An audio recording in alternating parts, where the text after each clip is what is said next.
Okay, so all of a sudden everything comes to a halt. You don't know what's going on. You ain't got no communications. You just know everything's stopped.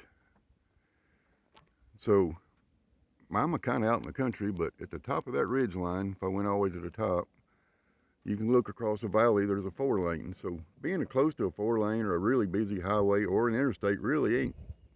It has its advantages, and here's why.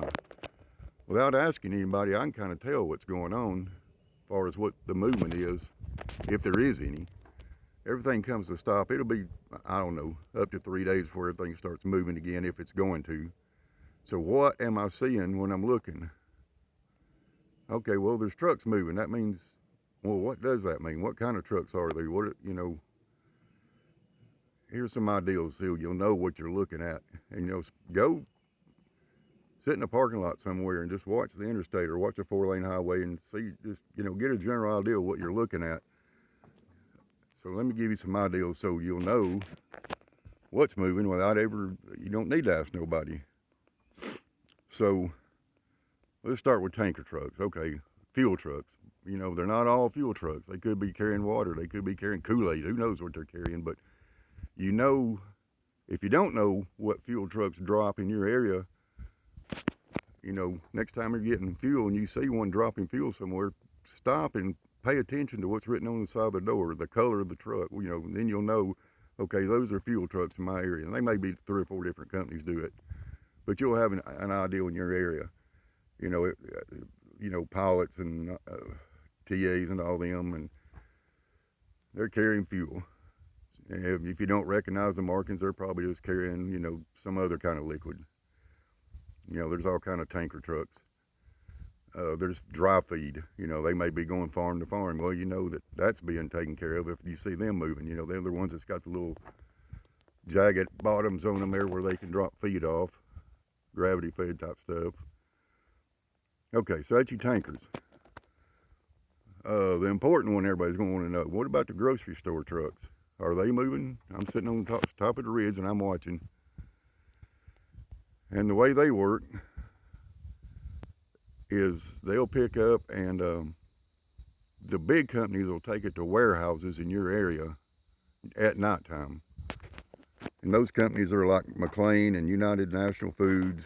It'll say UNFI on the side of the door. Kroger, Albertson, Publix, HEB, Spartan Nash, CNS, Hillshire, Cisco's a big one in my area. You'll see those rolling at nighttime because they're going from one big warehouse to a warehouse in your area, and then the next morning you'll see different grocery store trucks delivering food to the stores. Pay attention to what's delivering to the stores, or if you can see at night, those companies right there will tell you they're carrying food to go to the warehouse near you. Uh, and I don't want to name the names of the one delivering because it's different. Where I'm at may be totally different where you're at, but just when you see the trucks delivering to grocery stores, pay attention to what is the name of the truck, who's the company. So if you're just sitting on the side of a ridge watching and say, okay, they're carrying to the local Kroger or whatever.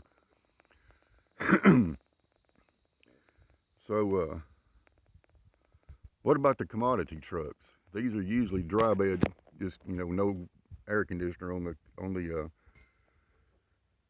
trailers, and they're carrying commodities. They're usually going from company to company, just what I call commodities, just general whatever, finished products or raw products. And you'll see the day cabs doing them, and the regionals, the LTL companies, they'll go from, say, North Georgia to Tampa or whatever.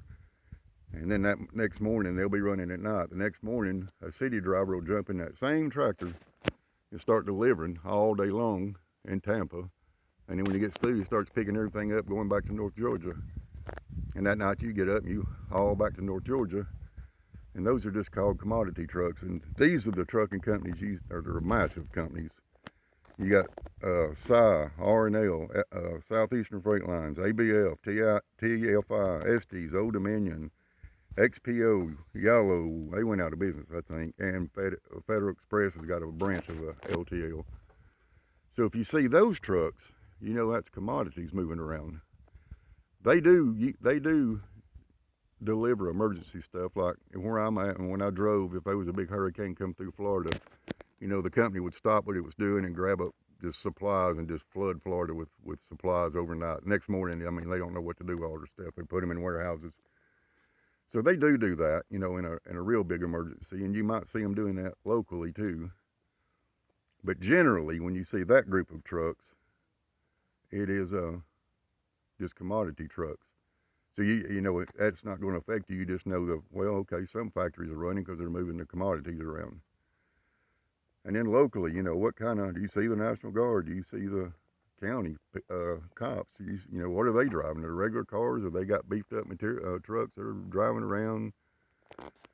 You know, what about power trucks? Or what about the road crews, the dump trucks and the backhoes and the excavators? And you can sit on the ridge line and understand what's going on in your area in about a 2-hour period.